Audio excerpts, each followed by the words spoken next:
Bonsoir à tous et bonsoir à mes étudiants du centre universitaire Salhi Ahmed de N'Ama. Dans cette vidéo, nous allons essayer de travailler à propos du mémoire de master et comment on peut l'élaborer. Est-ce que vous avez déjà commencé à rédiger votre mémoire? Vous allez peut-être me dire non, car la rédaction vient au fil et au fur et à mesure qu'on avance dans l'enquête, dans la partie pratique, mais aussi dans la partie théorique. Donc si vous n'avez pas encore commencé, on aimerait commencer ensemble dans cette vidéo pour vous dire par où prendre le bout de ce mémoire. Deuxième chose, quels sont les obstacles si vous avez commencé ou si d'aucuns d'entre vous ont commencé? Quels sont les obstacles que vous avez affrontés, qui vous ont fait obstacle, qui vous ont fait entrave par rapport à l'avancement de votre recherche? Et on a de multiples, bien évidemment, car le travail scientifique n'est pas un travail facile, c'est un travail qui mérite une sorte de raffinage, une sorte de nettoyage de tout ce qui est subjectivité, tout ce qui est a priori, tout ce qui est stéréotype, tout ce qui est imprécision, etc. Donc pour commencer, nous allons d'abord citer la première étape ou la première phase. Cette phase, c'est une phase que j'appelle la phase de positionnement. Qu'est-ce qu'un positionnement? C'est le fait d'être dans un endroit, de se mettre dans un endroit et de voir à droite et à gauche et à droite, comment on va commencer et où on se trouve. Le positionnement qui est la phase 1, c'est d'abord le contexte et la discipline. Chaque chercheur, masteron en l'occurrence, ou thésard aussi, doit commencer par cette question, ou par cette condition. Quelle est la discipline? Quel est le contexte dans lequel je me trouve? Quand on dit discipline, par exemple, pour les langues et les lettres, vous avez par exemple la didactique. On va en parler parce que c'est notre spécialité avec vous, mes étudiants. Donc la didactique, c'est une discipline. Le contexte aussi, c'est un contexte scientifique qui concerne l'enseignement et l'apprentissage. La didactique et aussi la pédagogie, parce que ça rentre dans l'enseignement-apprentissage. On pourrait ajouter comme discipline l'éducation en général, et vous pourriez chercher la différence entre didactique, pédagogie et éducation. La didactique, c'est une discipline peu ou prou scientifique. La pédagogie, c'est la relation humaine entre enseignant et apprenant, et la relation aussi à la disposition de la classe, à la proximité, aux matériaux de la classe. Et enfin, l'éducation, c'est tout ce qui concerne la philosophie, par exemple éducative, la philosophie de l'éducation, la politique de l'éducation, l'histoire de l'éducation, etc. Pour revenir à la didactique, ça c'est la discipline. Le contexte, par exemple, la didactique des langues, au lieu de la didactique, par exemple, générale, etc. Didactique des langues et plus particulièrement didactique du FLE, français langue étrangère. Ça c'est pour le premier élément qui est le contexte ou la discipline dans laquelle on travaille. Et donc vous pouvez dire ça aussi pour les autres disciplines, en sociologie par exemple, en psychologie, etc. La discipline c'est la matière, c'est la spécialité que vous préparez par exemple, ou dans laquelle vous réalisez votre parcours. Donc la première chose c'était ça, c'était la discipline et le contexte. Deuxième chose, c'est une fois que vous avez trouvé votre discipline, vous allez chercher votre objet.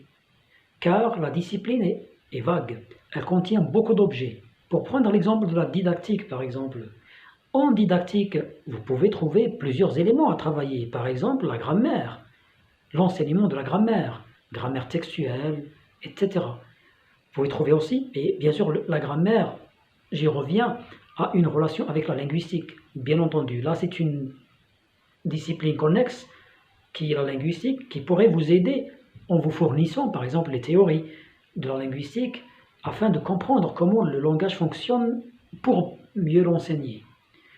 Donc la grammaire, l'enseignement de la grammaire en langue. Vous pouvez trouver ça, c'est un objet premier. Vous pouvez trouver un deuxième objet, la lecture, c'est un objet aussi.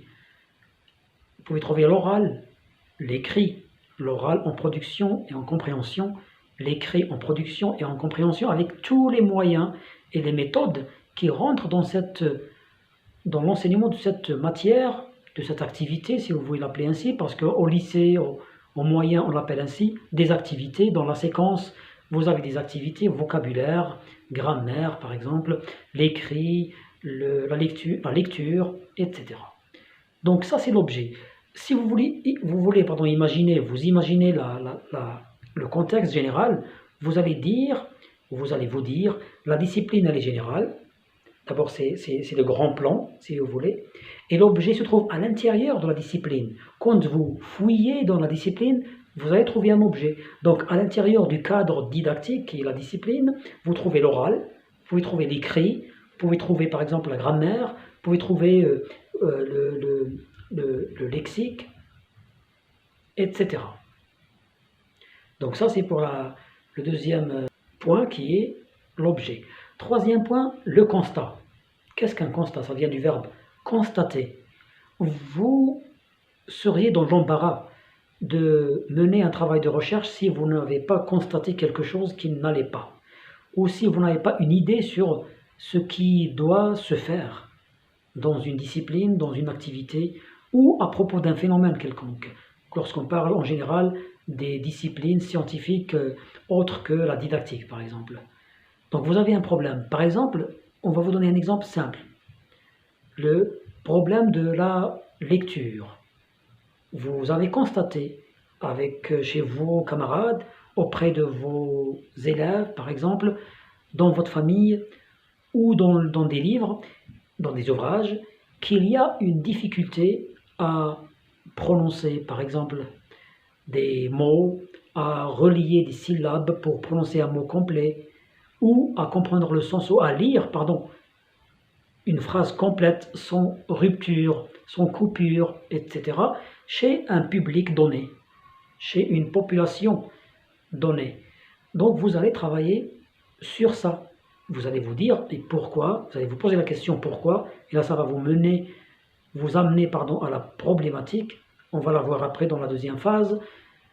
On est toujours dans le constat. Le constat, c'est un problème que vous avez observé, c'est une sorte de dysfonctionnement, c'est une lacune, c'est quelque chose qui ne va pas ou qui ne va pas suffisamment bien pour qu'elle soit travaillée.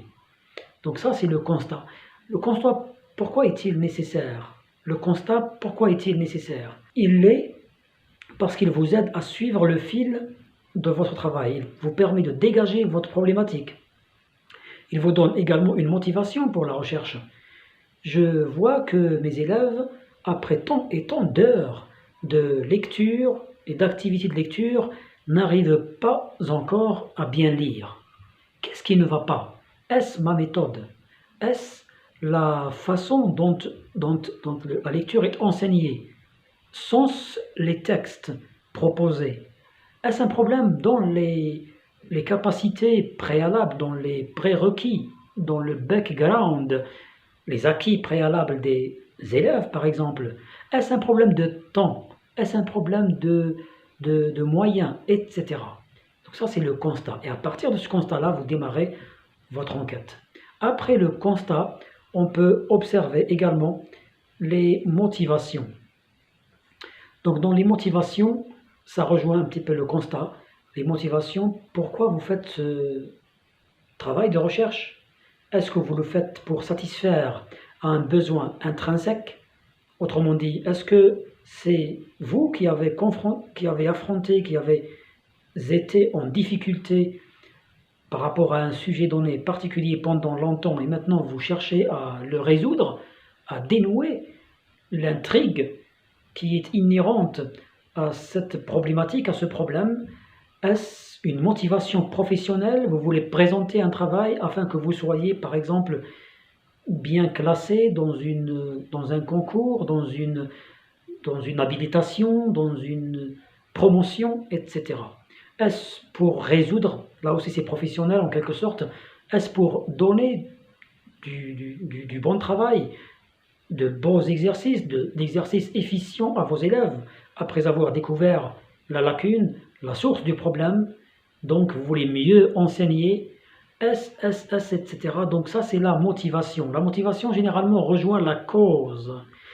Pourquoi avez-vous choisi cette recherche ou pourquoi avez-vous choisi ce thème, cet intitulé, cet objet, ce titre?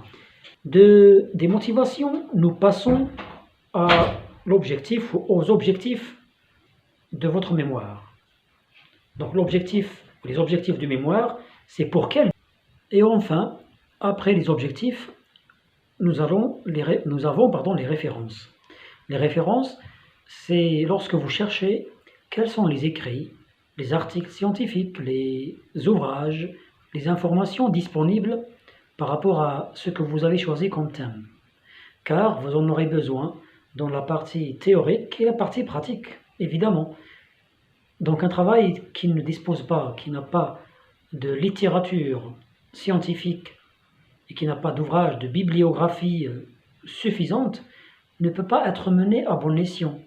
Il faut que vous ayez une sorte de point d'ancrage, point d'appui, comme disait Archimède, pour pouvoir vous y adosser et afin que vous puissiez enrichir votre travail. Donc avant de commencer, une fois bien sûr que vous avez choisi votre thème et votre objet, mais avant de le commencer, essayez s'il vous plaît de voir s'il y a une bibliographie suffisante, un ensemble d'ouvrages, d'écrits disponibles autour du thème que vous avez choisi afin que vous puissiez y puiser des connaissances nécessaires et vous enrichir et enrichir votre mémoire et comprendre, bien évidemment, et appréhender bien comme il faut votre sujet.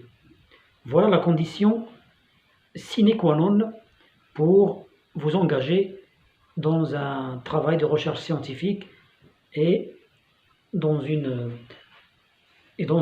recherche. Donc, on répète, vous avez le premier élément, c'est le contexte, préciser le contexte et la discipline.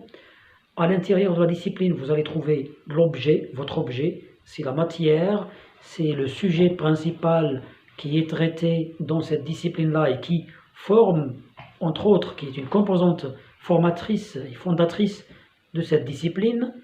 Troisième élément, c'est le constat. Et bien sûr, l'objet et le constat peuvent s'alterner. On peut avoir d'abord le constat puis l'objet, ou d'abord l'objet puis le constat. Donc ce n'est pas obligatoire. L'ordre n'est pas obligatoire. Donc après le constat, les motivations, les objectifs, et enfin, donc 6, les références bibliographiques, c'est-à-dire l'ensemble des ouvrages, la littérature scientifique qui vous permet de bien travailler votre mémoire. Donc, avant de vous laisser, de vous quitter, je vous propose un quiz. Vous allez essayer de répondre aux questions pour savoir si vous avez compris cette première partie, qui est la partie du positionnement par rapport au travail de recherche scientifique et par rapport notamment là à l'élaboration de votre mémoire de master.